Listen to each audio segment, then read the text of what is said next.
పీఠాపురం బైపాస్లో అగ్ర ఆహారం వద్ద ఏలూరు వరద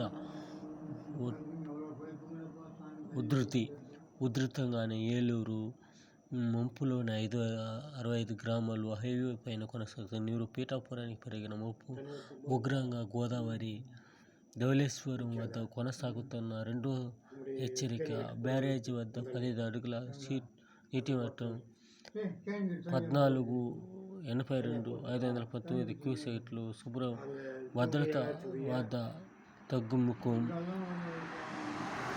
ఈ విధంగా వానలు కురిసి సముద్రంలాగా మారిపోయింది. ప్రజలు గమనికగా ఉండాలి, లేకపోతే ఎంతో నష్టాలు జరుగుతుంది. ఆ దేవుడు కరుణిస్తాడు.